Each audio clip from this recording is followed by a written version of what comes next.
जोहार इंकलाब जिंदाबाद। कैसे हैं? हाँ, जोहार इनकलाब ठीक ठाक है। आप सुनाइए कैसे हैं?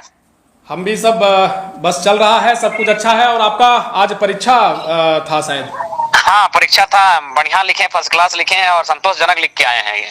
चलिए, भविष्य की आपको ढेर सारी शुभकामनाएं। आप आगे इसी तरह से बढ़ते रहे। लेकिन सवाल जो है, इस बीच में आपने कहा कि हम प्रोग्राम अटेंड नहीं करेंगे, लेकिन उस बीच में बजट सत्र से सीएम हेमंत सोरेन का एक बयान आता है, जिसके बाद से कई प्रतिक्रियाएं लगातार दी जा रही है। उसमें से आपने भी सोशल मीडिया के माध्यम से प्रतिक्रियाएं दी थी, लेकिन एक प्रतिक्रिया हम आपका अभी लेना चाहते हैं कि सीएम साहब ने कहा कि अगर 1932 का खतियान लागू होता है तो कोर्ट उसे खारिज कर देगी। प्रतिक्रिया सरल भाषा में क्या कहेंगे आप? देखिए, पहली बात आपको जानना चाहिए कि आदरणीय मुख्यमंत्री महोदय को कि विधायिका का काम क्या होता है और न्यायपालिका का काम क्या होता है। ये माने हमारे गांव देहात में कहावत है कि मोरक से पहले भूत बनना। तो इन्होंने विधेयक बनाया नहीं है, इसका मतलब स्पष्ट है कि आप डरे हैं। इसका मतलब स्पष्ट है, आप जान रहे हैं कि झारखंड में झारखंडियों का हक अधिकार नहीं है, झारखंड के लोग ऊंचे पदों पे नहीं है। तो इसीलिए तो आपको जनता ने बिठाया है कि झारखंड के लोग आगे कैसे बढ़े उसको आपको तय करना है। रही बात 1932 की, देखिए 1932 को इसलिए मूल आधार माना जाता है कि अगर आप कडस्ट्रल सर्वे की बात करें तो जैसे हम जहाँ धनबाद से बिलोंग करते हैं, कुछ साथी हमारे भी हजारीबाग से, गिरिडीह से, वहां लगभग 1902-3 के आसपास आपका सर्वे स्टार्ट हुआ था, जो 1915 कहीं 1925 कहीं 1928 तक फाइनल हो जाता है। और अंतिम जो खतियान था झारखंडी के हाथ में 1932 में आपका अंतिम रांची में आके सबके हाथ में पहुंच जाता है। तो इसलिए जो हमारी मांग लगातार रही है कि 1932 के खतियान को मुख्य आधार माना जाए। बाकी प्रत्येक जिलों में कुछ समयों का फर्क रहा है, लेकिन जो डेड लाइन का है या मुख्य केंद्र बिंदु का है उसको 1932 को ही माना जाए। इसलिए भी क्योंकि बिहार ने जो अपना डोमिसाइल को तय किया है 1932 को ही किया है। रही बात यदि कोर्ट का या फिर लोग इस प्रकार का दलील देते हैं कि 1932 के खतियान को यदि हम लोग आधार मानते हैं तो यह चूंकि भारत उस समय आजाद नहीं था तो यह अगर असंवैधानिक होगा। तो जानकारी यह भी होनी चाहिए कि जनता की मांग ही लोकतंत्र में सर्वोपरि होती है। जनता अगर गलत चीज पर भी अगर बहुत बड़ी आबादी खड़ी हो जाए तो उसको सही कैसे करना है, ये कोर्ट विधायिका का काम होना चाहिए। रही बात भारतीय जो 1935 का कानून है, हमारे सारा संविधान तो वहीं से मुख्यतः टेली किया गया है। उस हिसाब से भारतीय संविधान को क्या कहेंगे जी? और दादा, एक है यहाँ पर बात यह भी है कि सीएम हेमंत सोरेन ये भी कह रहे हैं ना कि 1932 का जो है वो हम सम्मान करते हैं, झारखंडियों के हित में हम फैसले लेंगे। सरकार तो पूरी तरीके से लोगों को ये कह रही है कि सम्मान कर रहे हैं, लेकिन चीजें अगर सदन अगर साथ में आए तो हम 1932 के लोगों के लिए भी करेंगे। सरकार भी एक प्रखर रूप से लोगों के बीच कह रही है कि हम सम्मान करते हैं, लेकिन अगर हो संभव हो सकता है तब हम करेंगे। अच्छा ठीक है, एक बात बताइए, आज इतना बड़ा आंदोलन चला, कभी उग्र रहा? हमेशा शांतिपूर्ण रहा? मानव श्रृंखला, लोग जाके खड़ा हो रहे हैं, पैदल चल रहे हैं, तो कोई रन फॉर खतियान के साथ 40 किलोमीटर तय कर रहे हैं। विधानसभा में अगर जा रहे हैं तो माने बैरिकेडिंग से क्रॉस करने वाले छात्रों को फिर वापस बुला रहे हैं कि नहीं, अगर बैरिकेडिंग लगाए तो हम बैरिकेडिंग का सम्मान करते हैं, हम लोग खेतों से जाएंगे लेकिन हम लोग कहीं भी कानूनी उल्लंघन नहीं करेंगे। हर तरह से संवैधानिक चला है। अगर यही आंदोलन गुजरात में होता, पंजाब में, हरियाणा में, आंध्रा में होता तो बहुत सारी तोड़फोड़, हिंसा जैसी घटना देखने को मिलती। लेकिन झारखंडी स्पष्ट है, ये लोग भोले वाले कौम के लोग हैं, आदिवासी मूलवासी, हमेशा इन्होंने सबका सम्मान किया है।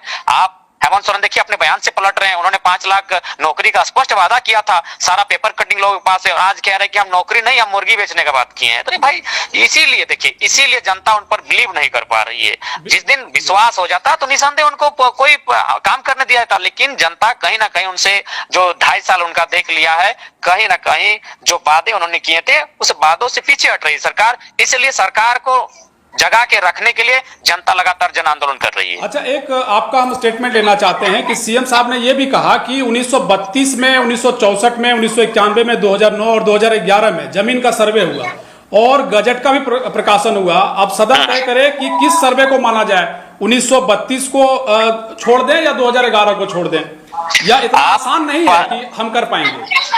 देखिए, आज मुख्यमंत्री महोदय, आज हेमंत बाबू आए हैं, गुरुजी ने संघर्ष किया है, गुरुजी ने निर्मल दा विनोद बाबू एके राय के साथ संघर्ष किया है। तो आप उनके ही जमाने में जाइए, आप जयपाल सिंह मुंडा की स्थिति उठाइए, वहां क्या मांगे थी लोगों की, वहां भी मांग 1932 ही थी। तो क्या हेमंत सोरेन, आदरणीय हेमंत सोरेन जयपाल सिंह मुंडा से महान हो गए? जी नहीं। तो वहां से जो मांगे हमारी शुरुआत से चली है, जो हमारे आंदोलनकारियों ने, हमारे महापुरुषों ने झारखंड अलग राज्य के साथ साथ जो स्थानीय के विषय में बात कही है, तो कहीं ना कहीं उसी को आधार माना जाए। और 1932 उस पर ही समीक्षा की जाए, न्यायिक चर्चा हो तो 1932 पर हो, उसके बाद एक गहन अध्ययन चिंतन करे सरकार। लेकिन पहले वो प्रयास तो करे। सरकार तो प्रयास ही नहीं कर रही है। ये तो पहले से डरी सहमी है कि मैंने मरने से पहले भूत बन जा रही है कि अरे भाई, न्यायपालिका का काम होता है संरक्षण करना, उसको देखना। क्या कार्यपालिका का काम होता है उसको क्रियान्वयन करना। विधायिका का काम होता है विधेयक बनाना, नियम बनाना। आप विधायिका का काम तो कीजिए, आप विधेयक तो बनाइए। आप कब से न्यायपालिका हो गए? पहला बात तो आपको खुद काम नहीं मालूम है कि आपका काम क्या है। और आप सदन में तो देखिए उनका वीडियो जो देखे ना, बच्चों जैसी बातें करने लगे। वो इनडायरेक्ट रूप से एक स्टूडेंट हमको टारगेट कर रहे हैं कि फुटबॉल खेलने वाला नेता बन गया है। अरे भाई, आप विवेकानंद का अपमान कर रहे हैं। अगर आप इस शब्द को कहा है उन्होंने कि फुटबॉल खेलने वाले, फुटबॉल में कमेंट्री करने वाला नेता बन रहा है, तो आप महान विवेकानंद का अपमान कर रहे हैं। क्योंकि विवेकानंद ने कहा था कि भारत के युवाओं, अगर भारत को आजादी दिलाना है तो तुम्हें फुटबॉल खेलना होगा। जी, तो जयराम जी, आप कह रहे हैं, एक बात ये भी बताइए कि जब ये सरकार कह रही है कि ये इतना आसान नहीं है कि 1932 को लागू किया जा सकता है, अगर टाइगर जयराम महतो को ये निर्णय लेना पड़े, एक समझ लीजिए कि आप मुख्यमंत्री के चेयर पर बैठ गए हैं, सरल भाषा में आपसे बात करना चाहते हैं, फीडबैक क्या देना चाहेंगे? कैसे ये आसान हो सकता है? आपका फीडबैक हम जानना चाहते हैं। क्या सरकार? बिल्कुल, इस विषय पर हम पूरे 1 महीना चर्चा करेंगे। जितने भी जानकार लोग हैं, जो कस्टल सर्वे को जानते हैं, जो आपके भूमि सुधार कानूनों को जानते हैं, उनके साथ तकरीबन 1 महीना तक बैठेंगे। उसके बाद 31वें दिन रिजल्ट आएगा और बिल्कुल 1932 वो जो आज असंवैधानिक बात कर रहे हैं वो संवैधानिक बन के आएगा। क्योंकि हमारी जिद होगी और हमारे पास संविधान का ही आधार इसलिए होगा क्योंकि आप अगर संविधान की दुहाई देते हैं तो आपको जानकारी होनी चाहिए। आपके पास जितने भी कानून पड़े हैं वो 1935 के कानून है। तो दोहरी नीति झारखंड के साथ नहीं चलनी चाहिए। यदि 1932 अगर स्वीकार नहीं है तो 1935 के कानून भारतीय संविधान में स्वीकार क्यों हो जाते हैं? अच्छा, तो एक बात यह भी है ना कि आप कह रहे हैं जैसे अंतिम कोई सर्वे हुआ होगा जिसमें जो झारखंडी है उसकी पहचान हुई होगी, तो आपको लगता है कि ये बहुत ही मुश्किल भरा काम है या आसान भी है? अगर थोड़ा सा अगर आप एक व्यक्तिगत रूप से अगर इस बात को अगर देखें तो। देखिए, पहली बात मैंने तो कहा कि 1932 में मुख्यतः अगर माना जाए तो सभी झारखंडी के हाथों में खतियान जा चुका था, जिसका स्टार्टिंग शायद 1902-3 के आसपास से हुआ था और 1932 आते आते लगभग हर झारखंडी खतियानदारी हो चुका था। कहीं कहीं जो जंगल बनों में रहे उनके पास पट्टा नामा होगा या हुकुमनामा होगा, उनके पास भी कुछ ना कुछ जरूर होगा। यदि नहीं है तो उनके लिए ग्राम सभा जिंदा है। हमारे लिए सबसे सर्वोपरि हमारे आदिवासी मूलवासी समाज में ग्राम हमारी परगणित रही है, हमारी व्यवस्था रही है। वह तय करेगी भाषा, संस्कृति और परंपरा के आधार पर कि झारखंडी है कि नहीं है। अच्छा, एक बात बताइए कि सीएम हेमंत सोरेन के इस बयान के बाद जो आपका जो समिति है वो किस निर्णय की ओर अग्रसर है? और क्योंकि आपका अभी आप व्यस्त हैं, लेकिन फिर भी कुछ बताइए कि आगे। हाँ, चूंकि हम अभी मेरा एग्जाम होने के कारण हम व्यस्त हैं और कार्यक्रम में हम शरीक नहीं हो पा रहे हैं, लेकिन समिति, जहां तक समिति का संदेश आया है, वह आर्थिक नाकाबंदी की ओर बढ़ने के लिए प्रयास कर रहे हैं, लेकिन अभी तक तय नहीं कर सकते हैं।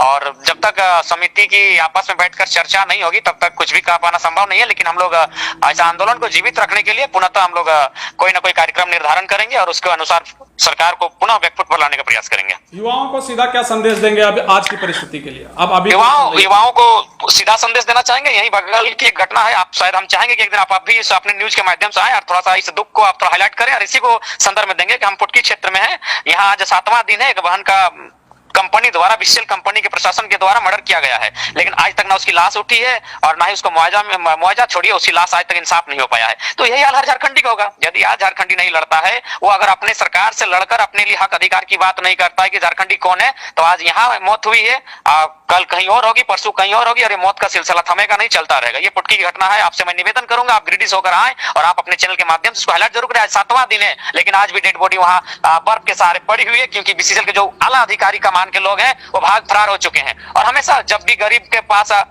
गरीब का बात अगर आता है तो प्रशासन की जो हाथ होता है सीधे उसका डंडा गरीब के गर्दन तक पहुंचता है, लेकिन चूंकि एक उच्च अधिकारी होने के कारण आज तक कोई कार्रवाई नहीं हो पाई है। तो यही हाल झारखंड का होगा, सीधा संदेश होगा। इसलिए युवाओं को मेरा संदेश होगा, आज लड़ लीजिए। आज जो भी परिस्थिति होगा, कुछ चुकाना पड़े चुका दें, कुछ गंवाना पड़ा गंवा दे, कुछ खोना पड़ा खो जाए, लेकिन आज नए झारखंड के निर्माण के लिए एक पेड़ में अगर खड़ा रहना पड़े तो एक पांव में खड़ा रहें और नए झारखंड के निर्माण का जो गति चला है वो थमना नहीं चाहिए।